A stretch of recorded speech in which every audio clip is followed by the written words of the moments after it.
Right now, as you watch this, there are families in South Florida turning on their taps and tasting salt. Not a little. Enough to make coffee undrinkable. Enough to corrode pipes. Enough to realize something is catastrophically wrong. And it's not just one neighborhood. It's happening in Hallandale Beach, West Palm Beach, Boynton Beach, Fort Lauderdale. Wells that provided fresh drinking water for decades are now pulling up liquid that's halfway to seawater. Engineers have known this was coming. State officials have been quietly preparing. But if you bought a condo in Miami, if you're thinking about retiring to Tampa, if you believe Florida real estate is just having a bad year and will bounce back, you need to hear this. Because the condo crisis everyone's talking about, the insurance nightmare, the plummeting prices, they're not the problem. They're the symptom. The real problem is underground. The Floridan Aquifer, the massive freshwater reserve that 10 million people depend on, is dying. And when it goes, entire regions of Florida become unlivable. Not in 50 years. In the next decade. We're talking 2026 through 2035. This is housing intel, and we're about to expose the infrastructure catastrophe that nobody wants you to know about.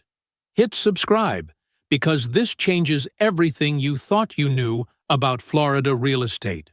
The narrative you've been sold goes like this. Florida's housing market is struggling because insurance companies are greedy, because hurricanes keep getting worse, because HOA fees are out of control. And sure, those things are true. Homeowners insurance in Florida now averages over $15,000 a year, nearly 5 times the national average. Condo prices dropped from $350,000 in June 2024 to $330,000 by June 2025. HOA special assessments are hitting owners with $30,000, $50,000, even $100,000 bills for structural repairs. It looks like a perfect storm of bad luck and corporate greed.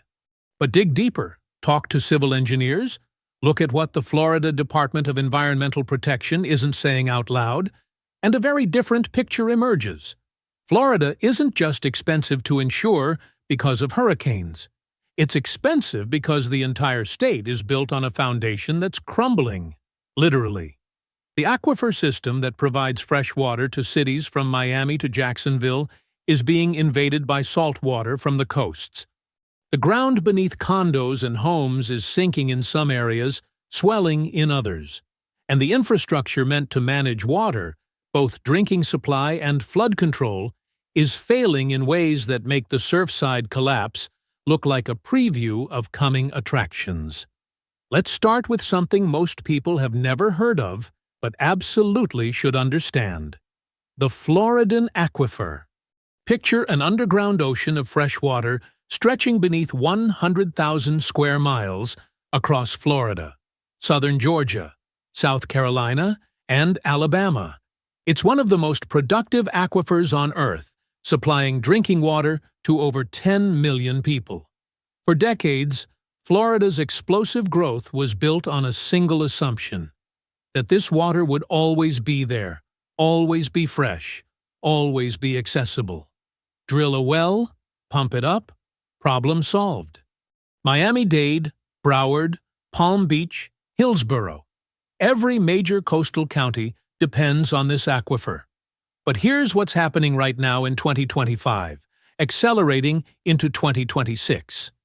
That aquifer is being drained faster than it can recharge. And worse, it's being poisoned from the edges inward by salt water. According to a 2025 report from the invading sea, chloride levels in South Florida aquifer monitoring wells have skyrocketed. In the 1990s, levels were around 250 milligrams per liter. Safe, drinkable. By 2024, some wells hit 600 milligrams per liter. A well in Hallandale Beach exceeded 10,000 milligrams per liter. In Boynton Beach, one well recorded 16,050 milligrams per liter. For context, seawater is around 19,000. That's not fresh water anymore. That's brine, and it's moving inland fast. Why is this happening? Two reasons. First, over-extraction. Florida adds roughly 300,000 new residents every year. That's 900 people a day moving to the state, building homes, using water. But the aquifer recharges slowly, primarily through rainfall infiltration. And here's the cruel irony. Most of South Florida's urban areas are completely paved over. Concrete, asphalt, buildings. When it rains, water doesn't soak into the ground to refill the aquifer. It runs off into storm drains, into canals, into the ocean. Gone. Every gallon of water used in homes and businesses in coastal Florida gets treated and then piped out to sea through wastewater systems or discharged into rivers that flow to the coast. The system is designed to get rid of water, not keep it, so the aquifer drops, and when fresh water levels drop below sea level, which they have in many coastal areas, salt water rushes in to fill the void. It's called saltwater intrusion, and it's an existential threat. According to Florida Tax Watch analysis from September 2024, Florida could face significant water shortages by 2025, worsening dramatically through 2040. We're not talking about distant future speculation. We're living in the beginning of the crisis right now. Here's where it gets even more sinister. Florida's solution to this problem isn't to reduce growth or redesign water infrastructure in a sustainable way. That would require admitting the growth model is broken. Instead, the state is implementing a strategy so counterintuitive, so desperate, that most people don't even realize what's happening. They're elevating highways. They're expanding flood zones. They're deliberately allowing certain areas to flood during hurricanes. Why? Because hurricanes are the only events that deliver enough water volume to meaningfully recharge the aquifer. Regular thunderstorms from June through August don't cut it. You need massive, sustained rainfall over days. You need storm surge pushing water inland. You need floods. So Florida is building elevated highways that act as dams, holding back storm water and forcing it to infiltrate the ground instead of rushing straight to the ocean. Miami Beach has developed an entire road elevation strategy, raising streets to manage tidal flooding and sea level rise, but also creating barriers that trap water inland. Tampa has increased building elevation requirements from 1 foot above base flood elevation to 2 or 3 feet. Miami-Dade is installing pump stations and raising roads throughout vulnerable areas. The official narrative is that this is climate adaptation, protection against flooding. And it is. But it's also water capture infrastructure. It's an admission that the state needs hurricanes to survive. That's why you're seeing flood zone expansions into areas that have never flooded before. It's not just rising seas, it's engineered flooding to save the aquifer. Now connect this to real estate. If you're a homeowner or condo owner in South Florida, you're sitting on property that depends entirely on a functioning water supply. But that supply is contaminated and shrinking. Insurance companies know this. They have hydrologists and actuaries running models that show coastal Florida becoming progressively uninsurable not just because of hurricane wind damage, but because of systemic infrastructure failure. When wells start pulling salt water, property values collapse. Who wants to buy a condo where you can't drink the tap water? Where your pipes corrode in 5 years instead of 20? Where the city has to truck in fresh water or build expensive desalination plants? Homeowners insurance in Florida has already jumped 34% in 2025 alone, according to industry analysis. That's not just hurricane risk. That's existential risk. Carriers are pulling out of Florida entirely. Citizens Property Insurance, the state-backed insurer of last resort, is overwhelmed. And here's the kicker. The condo crisis everyone's focused on, the special assessments for structural repairs. That's partly driven by water, too. Salt air accelerates concrete degradation. Sure. But salt water infiltration into groundwater and building foundations accelerates it even faster. Engineers inspecting buildings in coastal areas are finding corrosion rates that don't match the age of the structures. It's happening faster than it should, because the environment itself is more corrosive than it used to be. Let's talk about the insurance death spiral in detail, because it's the most visible sign of this crisis for most people. Florida condo insurance rates have jumped over 50% in 4 years, reaching nearly $2,000 annually for unit owners. That's on top of the building's master policy, which has also exploded. Some condo associations have seen their master policy premiums triple or quadruple in 2 years. Why? Partly because of Hurricane Ian, Hurricane Nicole, and the constant threat of Category 4 and 5 storms, but also because insurers are pricing in the infrastructure risks nobody's talking about publicly. They see the aquifer data. They see the flood zone expansions. They see municipalities spending billions on road elevation and pump stations. They know what that means. Florida's coastal areas are in managed retreat mode, even if officials won't say it out loud. So they price policies accordingly, or they just leave the market entirely. And that leaves property owners holding the bag. If you can't get affordable insurance, you can't get a mortgage. If you can't get a mortgage, you can't sell except to cash buyers. And cash buyers in 2026 are increasingly investors looking to flip quickly, or international buyers who don't understand the systemic risk. Local buyers, the families who would actually live in these properties long-term, are being priced out or are smart enough to stay away. Now here's the part that should make you furious. State and local officials know all of this. The Florida Department of Environmental Protection has published assessments showing aquifer depletion timelines. NOAA has documented saltwater intrusion accelerating in coastal monitoring wells. Engineers have been sounding alarms for years. But the public narrative remains focused on surface-level problems: greedy insurance companies, aging buildings, bad HOA management. Why? Because admitting the real problem means admitting that Florida's growth model is unsustainable.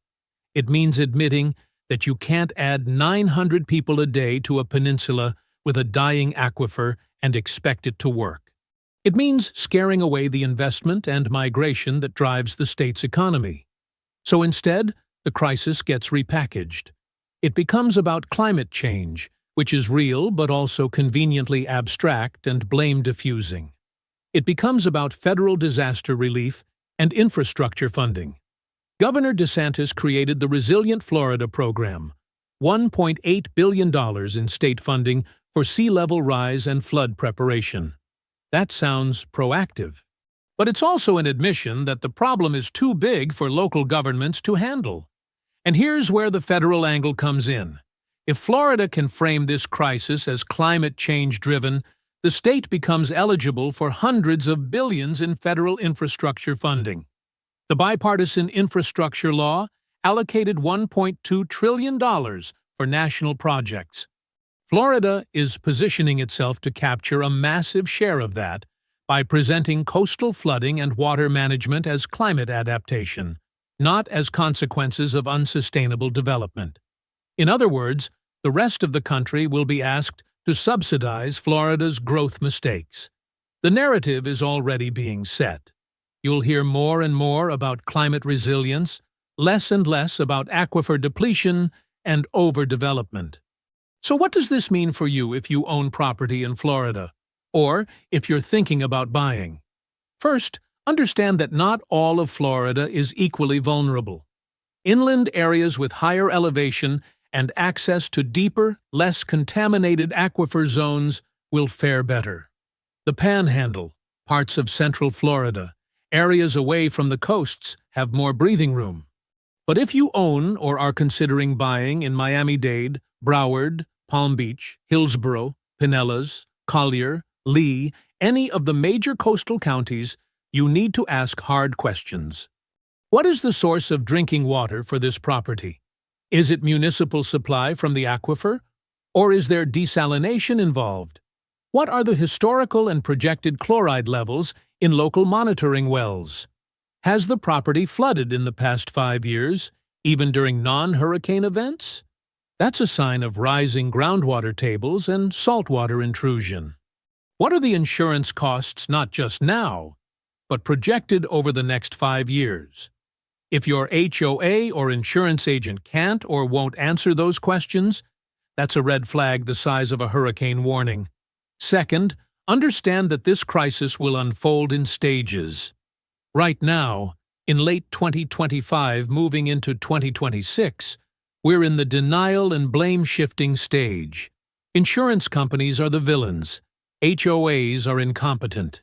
It's bad luck, bad weather, bad management. But as more wells turn salty, as more neighborhoods face chronic flooding, as infrastructure costs skyrocket, the narrative will shift. By 2028, 2030, you'll start seeing explicit discussions of managed retreat, buyout programs, entire communities being abandoned. That's not speculation. That's the trajectory coastal cities around the world have followed when they hit the limits of adaptation. Third, and this is critical, recognize that real estate values in vulnerable Florida markets are not going to recover to 2021, 2022 highs. Those were bubble prices driven by pandemic migration, remote work, and a total denial of systemic risk. The correction happening now isn't temporary. It's permanent repricing based on actual risk. According to Bloomberg analysis and Federal Reserve data, several Florida markets are showing correction signals stronger than those seen before 2008. But this isn't like 2008, where the problem was financial overleverage and subprime mortgages. This is physical. You can't refinance your way out of saltwater in your drinking well. You can't restructure a loan to make your condo insurable when the building sits 3 feet above sea level in a flood zone that's expanding every year. The math doesn't work anymore, and the longer you hold on to the fantasy that it will, the more equity you'll lose. Let's bring this full circle. The condo crisis in Florida is not an isolated phenomenon. It's a symptom of a state that has grown beyond the carrying capacity of its natural infrastructure. The Floridan Aquifer cannot support 10 million people living on top of it while paving over all the recharge zones and piping all the used water into the ocean. It just can't. And when that aquifer fails, which it is in the process of doing right now, everything built on top of it becomes unsustainable. Insurance companies are the canaries in the coal mine. They're telling you, through their premiums and their refusal to write policies, that they don't believe these properties have long-term viability. Engineers are telling you, through their reports on saltwater intrusion and infrastructure costs, that the problem is accelerating. State officials are telling you, through their desperate road elevation projects and flood zone expansions, that they're trying to buy time, but don't have a real solution. The only people not telling you the truth are the ones trying to sell you property, because their job is to move inventory, collect commissions, and get out before the market fully realizes what's happening. Here's the uncomfortable reality. Florida will not be abandoned overnight. Miami isn't going to become Atlantis next year, but over the next 10 to 15 years, from 2026 to 2040, the state will undergo a painful, expensive, chaotic repricing of coastal real estate.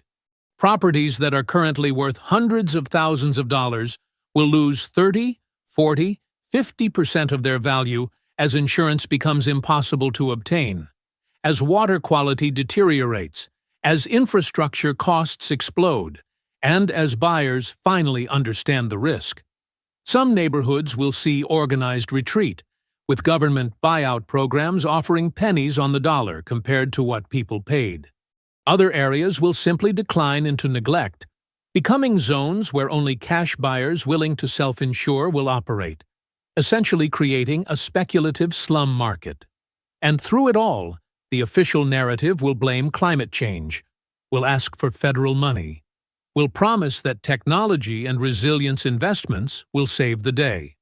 Some of that will be true. Desalination can provide water, but it's expensive. Elevation and flood barriers can protect some areas, but not all. The market will eventually separate the salvageable from the unsalvageable, but that process will destroy a lot of wealth along the way. Wealth held by people who thought they were making safe, sensible investment decisions. If you're watching this and you own Florida real estate, I'm not telling you to panic sell tomorrow, but I am telling you to be honest about what you own and what the risks are. If you're thinking about buying, don't listen to the realtor who says prices have bottomed out and now's a great time to get in. They said that in 2007, too. Do your own research.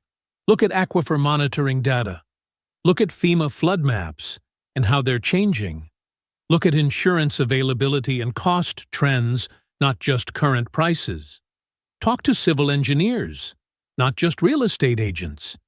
And most importantly, recognize that Florida's current crisis is not a blip.